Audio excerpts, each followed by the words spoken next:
En este preciso momento vamos a conversar con nuestro invitado Luis Córdoba Alarcón, experto en seguridad, sobre algunos aspectos precisamente que tienen que ver con la inseguridad que está viviendo el país. Lamentablemente las muertes violentas no cesan. Más adelante también mostraremos algunos indicadores de cómo está la situación de homicidios o de muertes violentas en el país, entre otros aspectos. Queremos entonces empezar agradeciendo la presencia y la participación de nuestro invitado Luis Córdoba, muy gentil, muy amable. Empecemos por lo primero, porque lamentablemente 5 alcaldes han muerto en manos de sicarios, de estos brazos violentos que están haciéndole daño al país. El último fue el alcalde de Arenillas. Entonces le preguntamos, Luis, ¿a qué se debe que los alcaldes están siendo blanco de los grupos terroristas? Buenos días, bienvenido. Muy buenos días, muchas gracias por la invitación, un saludo cordial a la audiencia y a quienes hacen este medio de comunicación. Yo creo que es fundamental entender que la criminalidad grave o el crimen organizado, en primer lugar, solo pueden funcionar si es que participan de manera encubierta agentes del Estado, ya sean policías, militares, funcionarios públicos, autoridades políticas, etc. Un ejemplo clarísimo para que la audiencia recuerde y tenga en mente es cómo opera la minería ilícita de oro. En la provincia del Napo, por ejemplo, la minería ilícita del oro solo es posible cuando se entiende la connivencia, la complicidad desde las autoridades hasta las estructuras criminales y las propias comunidades inmiscuidas en este negocio ilícito. Entonces, cuando nos preguntamos por qué hay algunos asesinatos de carácter político que intentan o se orientan contra alcaldes, lo que hay que preguntarnos es a qué nivel se encuentran en esas localidades, en esos cantones, la gobernanza criminal. El concepto de gobernanza criminal significa cuando las organizaciones criminales logran imponer sus reglas en la convivencia de la comunidad en un espacio específico. En varios de los cantones en donde se han producido estos asesinatos, es evidente una enorme gobernanza criminal en donde hay complicidad y participación del Estado con las estructuras criminales. Y por eso la violencia se vuelve un instrumento para lograr propósitos de carácter en políticas públicas o para cooptar a otros funcionarios y permitir que las economías criminales fluyan. Entonces considera que, más allá de que no cedan las pretensiones, las autoridades, para que esa gobernanza criminal se apodere de estos estamentos locales, son estas autoridades cooptadas por estas estructuras criminales. La violencia criminal normalmente tiene una lógica política que se orienta en dos sentidos. La una es cooptar funcionarios del Estado para facilitar el negocio criminal. Cuando no es posible cooptar, la otra opción es atentar contra los funcionarios del Estado para cambiar las políticas y las decisiones. Pero aquí hay un detalle, Luis. ¿Son cooptados bajo presión o por complicidad? Eso le digo, la lógica criminal explica que se impone bajo la amenaza de violencia la necesidad de cooptar a funcionarios. Cuando eso no es factible, lo que hacen es ejercer la violencia criminal para cambiar las decisiones políticas. Es difícil saber si es que un funcionario es cooptado por una amenaza, por una extorsión o porque simplemente le parece un buen negocio vincularse al crimen. Desde cualquier arista, entonces, Luis, estos alcaldes o estas autoridades son víctimas, porque primero que hay una presión criminal y segundo, si no ceden a las pretensiones, de igual manera serán víctimas. En principio hay una victimización criminal el momento que son asesinados, pero también recordemos el caso, por ejemplo, del alcalde de Manta, que estuvo vinculado a la red de Norero en cuanto a varios contratos públicos desde la alcaldía. Entonces, fíjese usted que con el paso del tiempo, muchos elementos de juicio pueden ayudar a entender el móvil de estos crímenes. Pero el hecho de que hayan sido asesinados evidentemente los victimiza, y esta es una constante muy peligrosa y llamativa en el caso de no solo del Ecuador, sino de América Latina. Es decir, en México, por ejemplo, cuando se desarrolla la guerra contra el narco desde el gobierno de Felipe Calderón, también es muy común que crezcan de manera exponencial los asesinatos políticos contra autoridades locales, precisamente porque van cambiando estas correlaciones de fuerza a nivel local.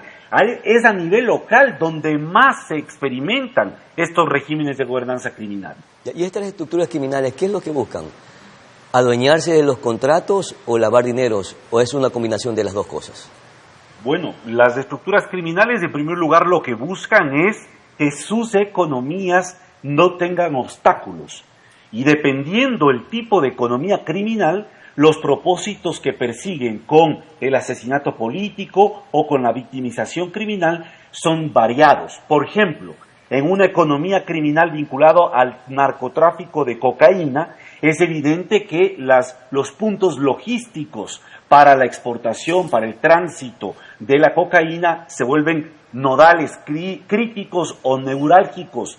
Pero en una economía ilícita del contrabando, por ejemplo, como es muy común cerca de las fronteras, frontera norte, frontera sur del Ecuador, en estas economías los puntos logísticos para realizar el contrabando, el acceso a fachadas empresariales para ocultar los móviles de contrabando y en otros casos el acceso a fachadas empresariales y financieras para poder lograr lavado de activos se vuelven también fundamentales. En todos estos rubros lo que hay que entender es que estamos hablando de un fenómeno de geometría variable, es decir, no opera de la misma manera en Quito, en Guayaquil, en Arenillas o en Loja. Hay distintas formas de expresión y de manifestación. Y hay que recordar además dos factores adicionales para dimensionar lo complejo que resulta este fenómeno. El primero es que la criminalidad grave tiene un gran arraigo social. ¿Qué quiere decir esto? Que se vincula, se mixtura, se mimetiza en la comunidad, en los tejidos sociales, de tal manera que se vuelve muy difícil lograr una clara diferenciación. Y el segundo factor clave es entender que cuando hay mayor facilitación de armas, cuando el mercado de armas, sea lícito o ilícito, crece, evidentemente se catapulta la violencia letal. Y es eso también lo que alimenta la espiral de violencia criminal. Claro, y mire usted que escuchamos en algún momento en una entrevista a un experto en seguridad, en investigación mexicano, que decía que a las estructuras criminales hay que debilitarlas a través de las estructuras criminales financieras, que es precisamente para que no tengan ni drogas, ni armamentos, y etcétera, para quitarles o debilitarlos de alguna manera en sus estructuras integrales. Pero eso cree que se está haciendo en el país, debilitando a estas estructuras, debilitando sus estructuras criminales financieras. Sin duda que no. Lo que está viviendo el país, y esto hay que decirlo con claridad, es una gran impostura con la famosa guerra interna o el conflicto armado interno. Porque se le pretende vender a la idea al gobierno o al país que al detener a ciertos cabecillas de algunas organizaciones, al detener a los descamisados acusados de terrorismo, se va a neutralizar un fenómeno enormemente complejo como el que acabo de describir. Pero muy poco o casi nada se ha avanzado en las direcciones que necesitamos avanzar. Una de ellas tiene que ver con el control del lavado de activos. Para lograr mejorar el control del lavado de activos, hay que mejorar el control y la inteligencia empresarial y financiera. ¿Esto qué significa? Significa que hay que tener desde el Estado mecanismos de supervisión más precisos sobre todo el movimiento empresarial y financiero del país.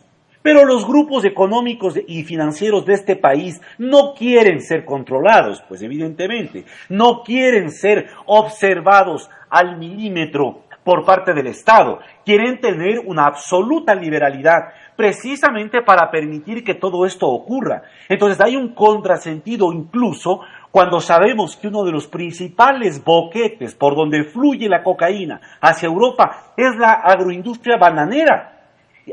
Una periodista calificó como la industria del narco banano, y resulta que el gobierno actual de la familia Noboa, vinculado a las mayores exportaciones de banano, ha puesto de ministro de Agricultura también a un funcionario vinculado a las estructuras agroexportadoras de banano. ¿Qué controles han cambiado en la industria bananera, en la industria camaronera, para mejorar el control y evitar que fluya por ahí la cocaína? Eso es lo que hay que preguntarle al gobierno y eso es lo que hay que reflexionar. Porque mientras no cambiemos el control en materia económica y financiera, es imprescindible, es imposible que les quitemos el músculo económico a las estructuras criminales, que como ya sabemos, gracias a los casos que se han ido judicializando, los líderes de estas estructuras no viven en Isla Trinitaria o en Los Guasmos, sino que han sabido vivir en Isla Mocolí, en San Borondón. Perfecto. Analicemos estos datos que son públicos, son de conocimiento público. Más de 300 muertes en los primeros 15 días de este nuevo año en el país se registran. En el 2023 se registraron 8.237 muertes, un promedio diario de 16.7 muertes. En el 2024, 6.964 muertes violentas, un promedio de 15.5 muertes violentas. En el 2025 llevamos un poco más de 310 muertes violentas. Es decir que enero cree que se proyecta como uno de los meses más violentos. Y ahí le preguntamos entonces, Luis, ¿está fracasando el Plan Fénix? El Plan Fénix y la estrategia militar de conflicto armado interno ha fracasado como una política de seguridad. Y los ejemplos no son solo esos datos, sino incluso el histórico del año 2024. Cuando uno revisa la tasa de homicidios mensual en el año 2024, se observa claramente cómo de diciembre del 2023, que hubo más de 750 homicidios, lo cual justificaba, según el gobierno, la declaratoria de un conflicto armado interno, descendió en el mes de enero y febrero la tasa de homicidios. En el mes de enero descendió a más o menos 501 homicidios y en febrero fue la tasa más baja del año anterior, 384. Pero ¿qué ocurre desde el mes de marzo, abril, mayo, junio y el resto del año 2024? La tasa de homicidios es nuevamente ascendente. ¿Qué nos dice este comportamiento en la tasa de homicidios? Nos dice que el efecto que ha tenido el conflicto armado interno ha sido exactamente el mismo que tuvieron las declaratorias de estado de emergencia en el gobierno de Guillermo Lasso. ¿Qué pasaba en aquel entonces? Lo mismo que ha ocurrido ahora. Se declara estado de excepción, se militariza una zona, las tasas de homicidio inicialmente bajan en las primeras semanas y a la quinta, sexta semana vuelve a recrudecer la violencia. Eso es lo que ha ocurrido en el 2024. Eso demuestra que en cuanto a este indicador, que para el gobierno es un indicador de éxito, es un fracaso rotundo, pues. Claro. Porque lo único que está pasando es lo que yo denomino la estrategia del espantapájaros. Ya. Donde ven que crecen los homicidios, les llevan a los militares, pero les espantan y van a otras localidades. Todos los esfuerzos realizados por este gobierno, por la Policía Nacional y las Fuerzas Armadas, de neutralizar aparentemente las cárceles, de estar en las calles permanentemente para combatir a las bandas o a las estructuras criminales, ¿han sido entonces hasta el momento estéril?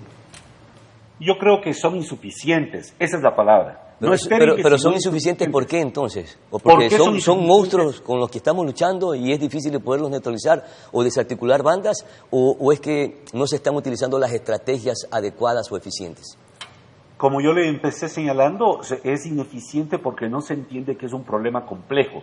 Y ante un fenómeno complejo, las respuestas tienen que ser sistémicas. En segundo lugar, son insuficientes porque no se reconoce desde el Estado y desde el gobierno que el crimen organizado no opera al margen del Estado. El crimen organizado opera gracias a la connivencia, a la complicidad de agentes estatales.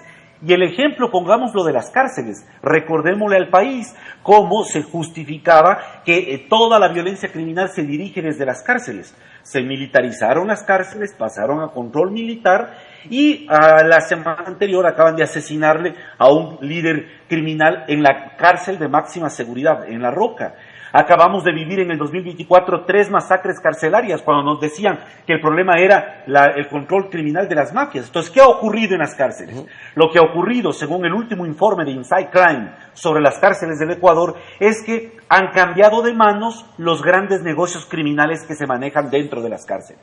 ¿Esto por qué ocurre? Porque no hay una política de depuración de Fuerzas Armadas, de Policía Nacional, de la función judicial. Entonces seguimos teniendo casos de altos oficiales de Policía Nacional, de Fuerzas Armadas, vinculados a las estructuras criminales. Claro. Mientras estos tentáculos estén operando Exacto. internamente dentro de las estructuras del Estado, de nuestros estamentos estatales, definitivamente vamos a seguir con estos momentos de violencia. Mi querido Luis Córdoba, ha sido usted muy amable, muy gentil por conversar con Noticias Sobre Omar y sobre todo por hacer estos análisis que son sumamente importantes en un país que lamentablemente todavía sigue viviendo momentos de violencia y de hostilidad.